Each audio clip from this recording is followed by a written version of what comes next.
Kelly Mac for Get Your Rock Out, and I'm here with the Graveyard. Hello, how are you?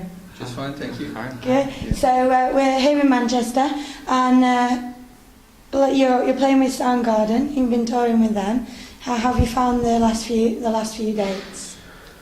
Oh, excellent. I mean, they're a really nice band, and everyone in the crew treats us excellent, and it's been nice, big halls, so it's been really good. And the crowds have been, it seems like they have been appreciating us too. Oh, you know, good. because you never know that when you play support act, you know how the audience is going to react to your music when it's not the same music as the main act, you know. So, but yes, it's been good. Oh, brilliant. So this is the first UK day in Manchester. Are you excited about playing over here again? Yeah. Last time we were here, we drove past this building and we were making jokes about how we're going to play there. Yeah, now we're here. Oh, excellent. Last time you played over at the Ruby Lounge, it's last October, I think it was, and we caught up with you then as well. So what's been going on? Obviously, you've got your Lights Out album. Yeah, I don't know. Not so much more than that. We've been touring since, basically. Doing festivals the whole summer now, and then it's kind of this fall wrap-up, this Soundgarden tour. Then we'll be home for a while, try to rehearse and write new stuff and so on. Oh, brilliant. So there's some new stuff in the pipeline?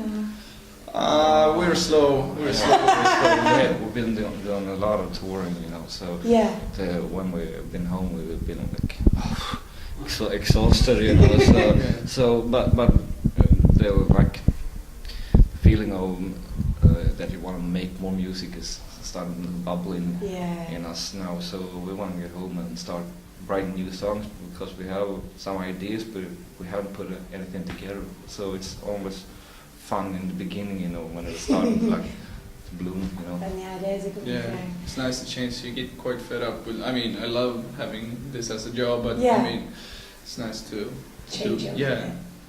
You say you're quite slow at the writing and the processing part. Obviously, it took you quite a while between the first album and the second album, a couple of years. But it was very, very quick between I have to say it. Do you want to have to say this right? His Engine Blues and Lights Out. There's only a year between them. Had you already started on the His Engine Blues?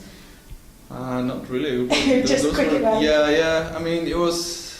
It's just such a quick change. We wanted to keep going while the ball was rolling. You know, like you push a small snowball off a mountain and then just keep pushing that ball. But I think this time we're gonna take a bit more time to write it.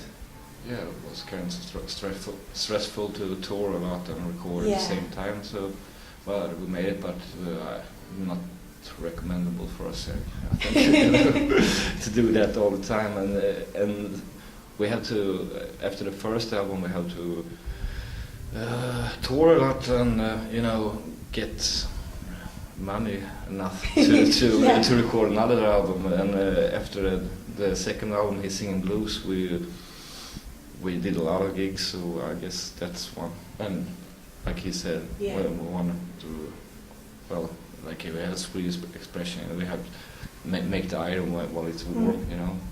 So that's why. So have you got a particular process you go through when you're writing songs, and the music first, lyrics first, ideas, or is it just how it flows? I don't know. I think we write songs in all types of manners. Sometimes, mostly one of the other three, because I don't write any music. Sometimes they can come up with an almost finished song, and sometimes we just jam and everybody comes with parts and we all write lyrics, so it can be very different from song to song. It's just how it comes out. Yeah, I guess maybe that's one of the reasons why we're slow. It's not like one brain doing everything and then telling us what to play. It's that's like good that you've all got an input together then. Yeah, I think it makes the music broader, you know. Yeah, like a dictator, he can decide things much faster and get shit done, but democracy takes time to work and like get the decisions and make them happen and so on. So I guess we're a slow-working democracy. Good for the democracy side of it there. That's good. So have you found any difference between the way fans have reacted in Europe and the way they've reacted to you over here? Obviously with you playing last year. Just... Any difference between records or even between the records, yeah. I think people are people, yeah. No matter where you go, and bigger crowds, and yeah. but that's the difference. And the people seem to like us. So and that has actually been the case from the beginning. So yeah.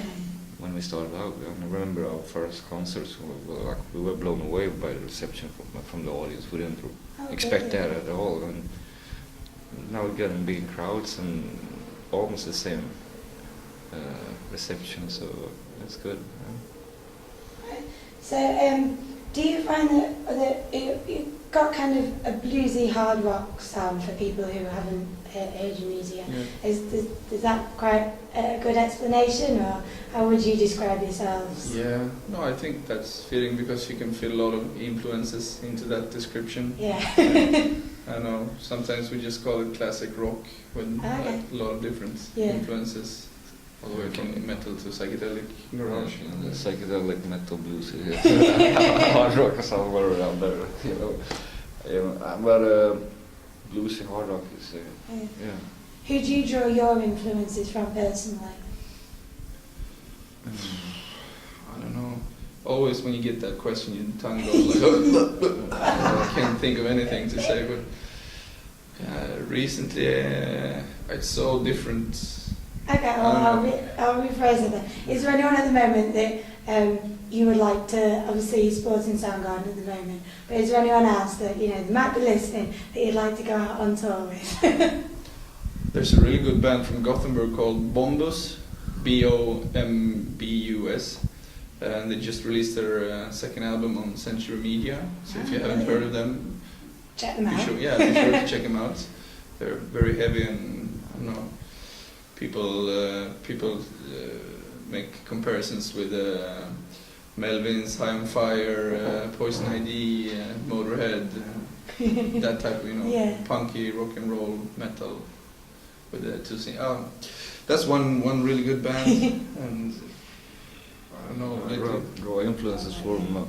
Well, one influence that I draw, it's Lee Leons, the bass player from 10 Years After. I think he's really great bass player. So if you haven't checked 10 Years After out, you should definitely do that. Yeah. Oh, brilliant.